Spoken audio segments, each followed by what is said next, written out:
Hello everyone, welcome to online tuition. आप सभी का स्वागत है मेरे यूट्यूब चैनल ऑनलाइन ट्यूशन में। तो गाइस, आज का जो वीडियो सेशन रहेगा ये रहेगा इम्पॉर्टेंट क्वेश्चन को डिस्कस करेंगे, कुछ जो होंगे हॉर्टिकल्चर से रिलेटेड और लाइफ स्टॉक एक्सटेंशन ऑफिसर के लिए काफ़ी ज़्यादा इम्पॉर्टेंट क्वेश्चन सीरीज़ रहेगी। और ये इम्पॉर्टेंट क्वेश्चन सीरीज़ का पार्ट सेकेंड होगा। अगर आपने पार्ट फर्स्ट नहीं देखा है तो आप उसे देख सकते हो मेरे यूट्यूब चैनल पर। तो गाइस, आज का वीडियो हम स्टार्ट करते हैं। तो इसमें पहला क्वेश्चन देखते हैं। पहला क्वेश्चन है, भारत में सर्वाधिक कॉफ़ी उत्पादक राज्य कौन सा है? तो भारत में सबसे ज़्यादा कॉफ़ी का प्रोडक्शन कौन सा स्टेट करता है?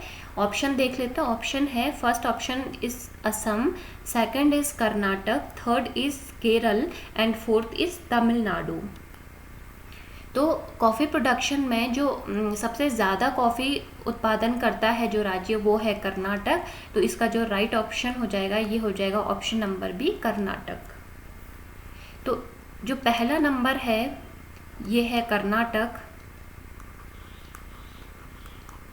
जो करता है 71% ऑफ टोटल कॉफ़ी प्रोडक्शन। तो 71% ये कॉफ़ी का प्रोडक्शन करता है। सेकंड नंबर पे आ जाता है केरला, तो ये करता है 21%। एंड थर्ड नंबर पे आता है तमिलनाडु, और ये तमिलनाडु प्रोडक्शन करता है 5%। और अगर ओरिजिन की बात करूं कि ओरिजिन प्लेस कहाँ है कॉफ़ी का, कॉफ़ी सबसे पहले कहाँ ओरिजिनेट हुई थी, तो ये हुई थी इथियोपिया में। और कॉफ़ी में कैफीन पाया जाता है। कैफीन पाया जाता है जिसका स्टिमुलेटिंग इफेक्ट होता है इन ह्यूमंस।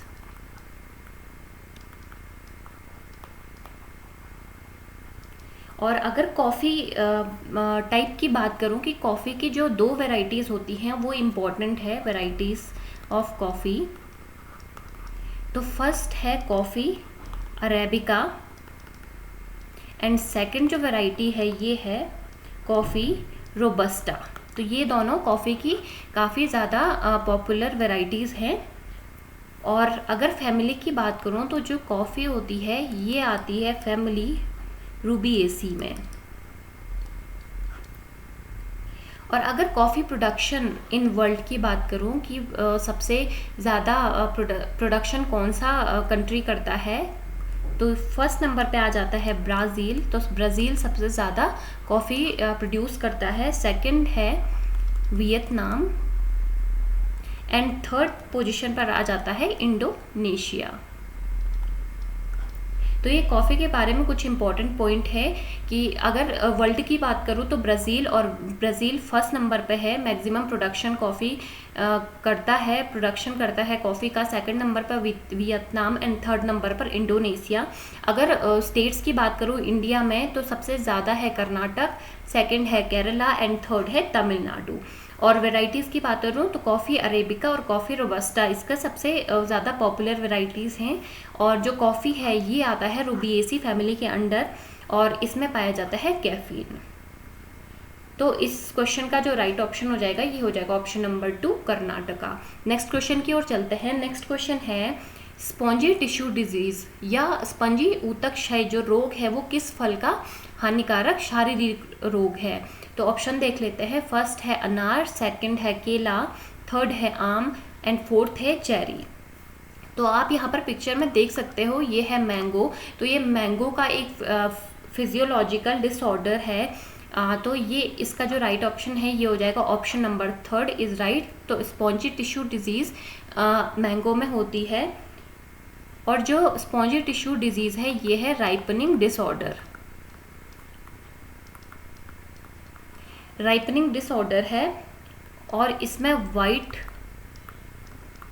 कॉर्की टिश्यू हो जाता है और इंटरनल ब्रेकडाउन हो जाता है फ्रूट का।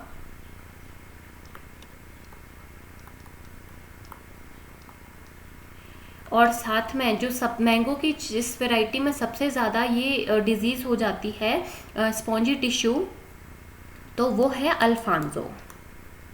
तो आपको क्वेश्चन पूछा जा सकता है कि स्पॉन्जी टिश्यू डिजीज़ किस मैंगो की वैरायटी में सबसे ज़्यादा होता है। तो ये होता है अल्फांसो वैरायटी ऑफ मैंगो। तो इसका जो राइट ऑप्शन हो जाएगा ये हो जाएगा option number 3 mango. Next question देखते हैं।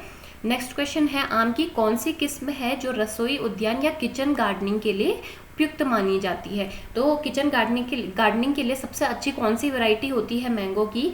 तो फर्स्ट है अल्फांसो, सेकंड है चौसा, थर्ड है दशहरी एंड फोर्थ है आम्रपाली।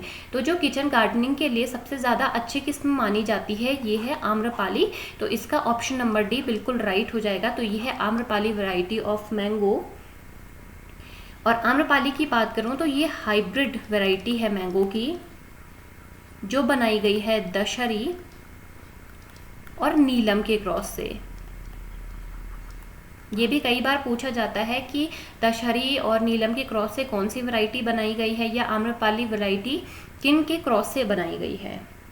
और ये डेवलप की गई थी इंडियन एग्रीकल्चर रिसर्च इंस्टीट्यूट इन न्यू दिल्ली। और इसके अलावा जो आम्रपाली है it is dwarf variety of mango. तो ये भी पूछ लिया जाता है कि ड्वार्फ वैरायटी ऑफ मैंगो बताइए। तो इसका जो राइट ऑप्शन है ये है आम्रपाली। और किचन गार्डनिंग के लिए भी आम्रपाली का यूज़ किया जाता है, सबसे अच्छी वैरायटी होती है किचन गार्डनिंग के लिए। अब नेक्स्ट क्वेश्चन की ओर बढ़ते हैं। नेक्स्ट क्वेश्चन है फोर्थ क्वेश्चन, भारत का कौन सा राज्य काजू का सर्वाधिक उत्पादन करता है। तो सबसे ज़्यादा काजू कौन सा स्टेट प्रोड्यूस करता है। ऑप्शन है फर्स्ट आंध्र प्रदेश, सेकंड है महाराष्ट्र, थर्ड है केरल एंड फोर्थ है तमिलनाडु। तो सबसे ज़्यादा जो प्रोडक्शन करता है ये है महाराष्ट्र। तो इसका जो राइट ऑप्शन हो जाएगा ये हो जाएगा option number second, Maharashtra is right answer. अगर काजू की बात करूं या कैशू नट की बात करूं तो इसका जो साइंटिफिक नेम है ये है एनाकार्डियम ओसीडेंटेल। तो ये इसका साइंटिफिक नेम हो जाता है एनाकार्डियम ओसीडेंटेल। और अगर बात करूँ ये किस टाइप का ट्री है तो ये है एवरग्रीन ट्रॉपिकल ट्री। तो ये एक एवरग्रीन ट्रॉपिकल ट्री होता है। अगर कैशू नट के फ्रूट टाइप की बात करूं तो इसका जो फ्रूट टाइप होता है ये होता है नट।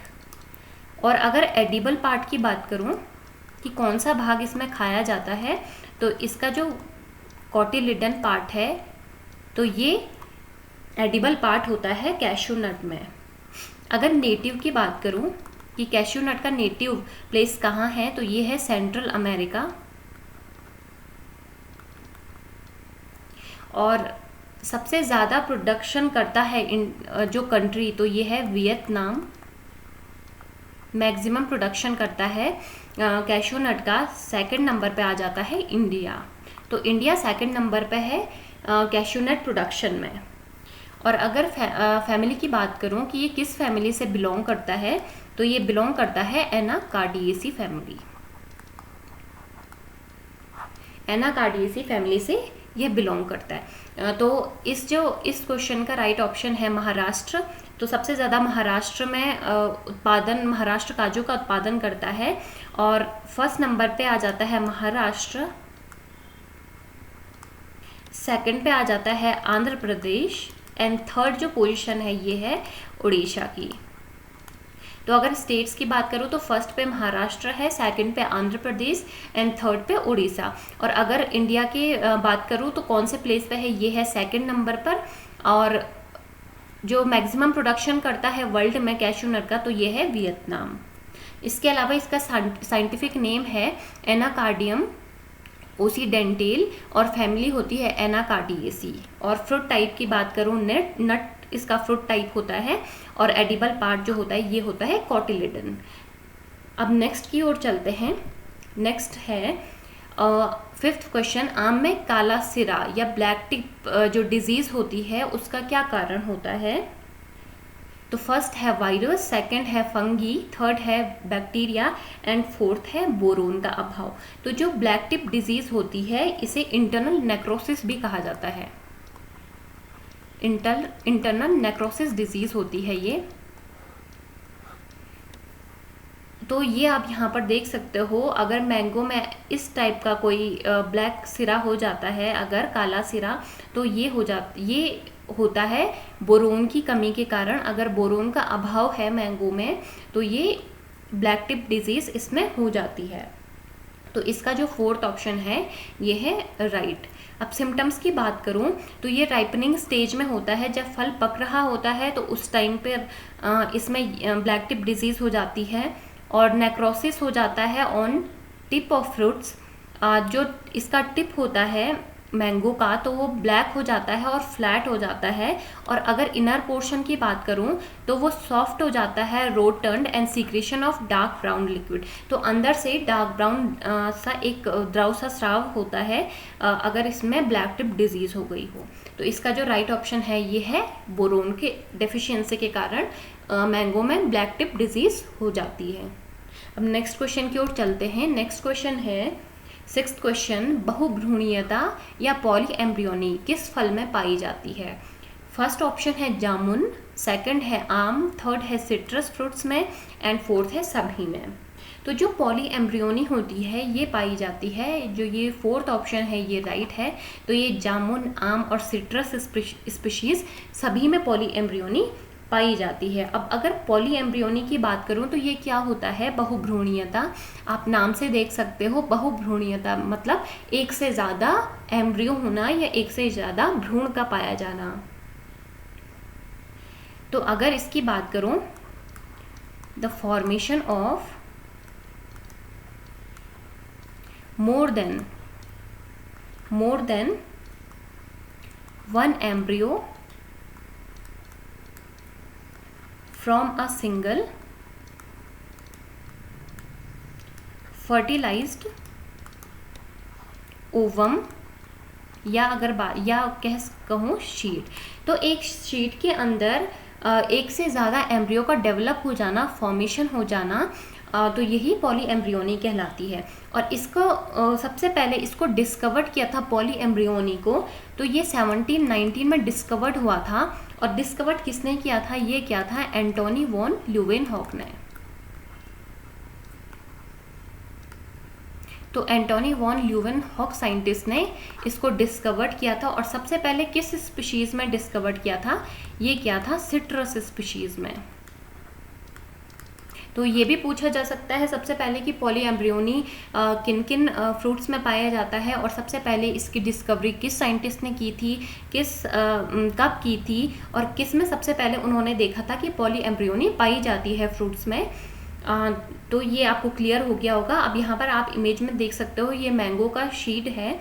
तो ये केवल मोनो एम्ब्रियोनिक है। यहाँ पर आप देख सकते हो केवल शीट के अंदर एक ही एम्ब्रियो प्रेजेंट है। लेकिन पॉली एम्ब्रियोनिक कंडीशन में आप देख सकते हो एक से ज़्यादा यहाँ पर एम्ब्रियो फॉर्मेशन हो गया है। तो ये कहलाता है पॉली एम्ब्रियोनिक। तो इसका जो राइट ऑप्शन हो जाएगा, ये सभी में पाई जाती है। जामुन के फ्रूट्स में, मैंगो या सिट्रस स्पीशीज़ में देखने को मिलती है। अब नेक्स्ट क्वेश्चन की ओर चलते हैं। नेक्स्ट क्वेश्चन है सेवंथ क्वेश्चन, सेब का कौन सा भाग खाया जाता है? तो इस जो सेब का एडिबल पार्ट कौन सा होता है? तो फर्स्ट है पुष्पासन, सेकंड है पूर्ण पुष्पक्रम या इन्फ्लोरेसेंस बोलते हैं, थर्ड है बीजांडसन या इसे कहा जाता है प्लेसेंटा, एंड फोर्थ है मध्य और अंतः फल भित्ति, it means meso and endocarp.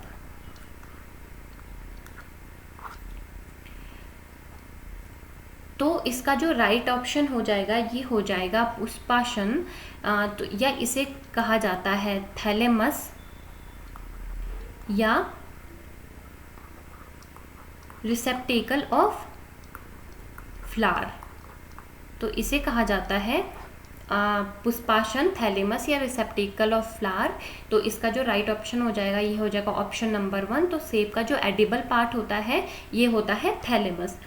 अब थैलेमस की बात करूँ, आप यहाँ पर एक फ्लावर देख सकते हो और यहाँ पर फ्लावर के डिफरेंट पार्ट्स के बारे में बताया गया है इस इमेज में। तो यहाँ पर ये वाला पार्ट है, तो ये वाला पार्ट रिसेप्टेकल कहलाता है या इसे ही थैलेमस कहा जाता है। तो ये वो पार्ट होता है फ्लावर का जहाँ पर फ्लावर्स के दूसरे जो पार्ट होते हैं वो अटैच होते हैं।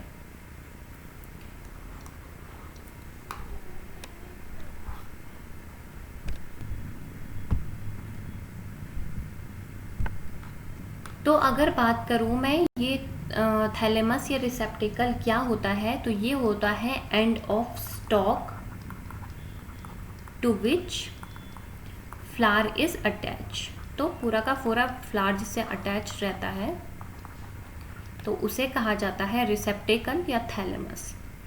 अब नेक्स्ट क्वेश्चन की ओर चलते हैं। नेक्स्ट क्वेश्चन है 8th क्वेश्चन, बंजी टॉप किस फल की भयंकर बीमारी है? तो जो बंजी टॉप डिजीज़ है वो किस फल की बीमारी है? तो फर्स्ट ऑप्शन इसमें है अंगूर, सेकंड है आम, थर्ड है केला एंड फोर्थ है अमरूद। तो ये है बंजी टॉप डिजीज़। तो आप देख सकते हो it is a plant of tree of बनाना। तो ये केले की एक बहुत ज़्यादा भयंकर बीमारी होती है। तो इसका जो राइट ऑप्शन हो जाएगा ये हो जाएगा ऑप्शन नंबर 3rd। और अगर अब मैं बंची टॉप की बात करूँ तो ये किसकी वजह से होता है? तो इसका कॉज क्या होता है? Caused by BBTV। तो BBTV के कारण होता है। तो BBTV का पूरा नाम बताऊँ तो ये होता है बनाना बंची टॉप वायरस। तो ये वायरस के कारण होने वाला एक डिजीज़ है बनाना में। तो इसकी जो सिम्टम्स है ये है yellowing and curling of leaf. तो लीफ के जो मार्जिन्स होते हैं ये येलो और कर्ल हो जाते हैं। यहाँ पर आप देख सकते हो ये येलोइंग और कर्लिंग हो रही है इनमें।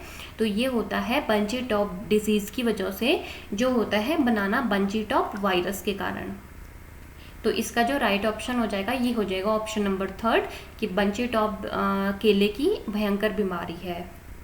अब नेक्स्ट की ओर चलते हैं। नेक्स्ट है कौन क्लाइमेटिक फ्रूट का जोड़ा है? तो क्लाइमेटिक फ्रूट मैंने आपको समझाया हुआ है कि इन्हें ये कौन से फ्रूट है। जो फ्रूट क्लासिफिकेशन ऑफ फ्रूट का जो मैंने आपको पढ़ाया था टॉपिक, उसमें आपको आप देखिएगा, उसमें आपको क्लियर हो जाएगा कि ये किस टाइप के फ्रूट्स होते हैं। तो फर्स्ट ऑप्शन है लीची और अंगूर, सेकंड है आम और केला, थर्ड है नींबू और केला एंड फोर्थ है अमरूद और नींबू। तो इसका जो राइट ऑप्शन है ये है आम और केला। तो आम और केला क्लाइमेटिक फ्रूट्स का जोड़ा है। और अगर क्लाइमेटिक फ्रूट का बात करूं तो ये ऐसे फ्रूट होते हैं can ripen after being picked. अगर इन्हें तोड़ दिया जाए, अगर ये कच्चे हैं तब भी ये आसानी से पक जाते हैं तोड़ने के बाद भी। और ये क्या करते हैं? Produce more ethylene than non climatic fruit. तो ये नॉन क्लाइमेटिक फ्रूट के तुलना में बहुत ज़्यादा एथिलीन को प्रोड्यूस करते हैं। तो एथिलीन का काम क्या होता है? फलों का पकना। और नॉन क्लाइमेटिक फ्रूट की बात करूं कि अगर इनको पहले ही तोड़ दिया जाए तो ये पकते नहीं हैं, ये प्लांट पर ही नेचुरल रूप में पकते हैं। तो इसका जो राइट ऑप्शन हो जाएगा ये हो जाएगा ऑप्शन नंबर 2 आम और केला। अब नेक्स्ट क्वेश्चन पर चलते हैं। नेक्स्ट क्वेश्चन है सेब किस प्रकार का फल है? तो ये किस टाइप का फ्रूट है ये? फर्स्ट है समारा, सेकंड है झूठा फल या इसे कहा जाता है फॉल्स फ्रूट, थर्ड है ड्रूप एंड फोर्थ है कैरियोप्सिस। तो जो एप्पल है ये होता है फॉल्स फ्रूट। तो इसका ऑप्शन नंबर 2 बिल्कुल राइट है। अगर फॉल्स फ्रूट की बात करूं, अगर 2 टाइप के फ्रूट होते हैं, एक होता है ट्रू फ्रूट, एक होता है फॉल्स फ्रूट। तो अगर ट्रू फ्रूट की बात करूं तो ये ऐसे फ्रूट होते हैं जो डेवलप होते हैं फ्रॉम ओवरी। तो ये ओवरी से डेवलप होते हैं जो फ्रूट, तो उन्हें सत्य प्रकार के फ्रूट कहा जाता है या इन्हें ट्रू फ्रूट भी कहते हैं। अगर एग्जाम्पल की बात करूं तो वाटरमेलन, लेमन, चेरी, मैंगो, मेज, ग्रेप, तो ये सारे के सारे एक्सेट्रा, तो ये सारे के सारे जो फ्रूट के नेम हैं ये हैं ट्रू फ्रूट। तो ट्रू फ्रूट वो फ्रूट्स होते हैं जो जिनका जो फ्रूट डेवलप होता है फ्रॉम ओवरी, तो पर्टिकुलर ओवरी से ही ये डेवलप होते हैं। अब अगर फॉल्स की बात करूँ कि फॉल्स फ्रूट किन्हें कहते हैं, तो इसमें जो फ्रूट का डेवलपमेंट होता है from other part of flower, तो जो अलग अलग पार्ट होते हैं फ्लावर के, जब फ्रूट का डेवलपमेंट उन अदर पार्ट से होता है तो ये कहलाते हैं फॉल्स फ्रूट। अदर पार्ट्स की अगर बात करूं तो जैसे फ्लोरल पार्ट हो गए, जितने भी फ्लोरल पार्ट होते हैं, या थैलेमस या कॉटिलिडन, तो ये सारे के सारे अलग पार्ट होते हैं ओवरी के अलावा जिन फ्रूट्स का डेवलपमेंट होता है फ्लावर के डिफरेंट पार्ट से, तो वो कहलाते हैं फॉल्स फ्रूट। तो फॉल्स फ्रूट के अगर एग्जांपल की बात करूँ तो ये हो जाएगा एप्पल, पियर, क्यूकुम्बर, तो ये सारे के सारे फॉल्स फ्रूट कहलाते हैं। तो सेब भी एक प्रकार का फॉल्स फ्रूट है। तो गाइज ये 10 इंपॉर्टेंट क्वेश्चन की सीरीज़ कंप्लीट हो गई है। अगर आपको समझ में आई हो, अच्छी लगी हो, इम्पॉर्टेंट लगी हो, तो गाइज प्लीज़ लाइक कीजिए और सब्सक्राइब करना मत भूलिए। Thank you so much guys.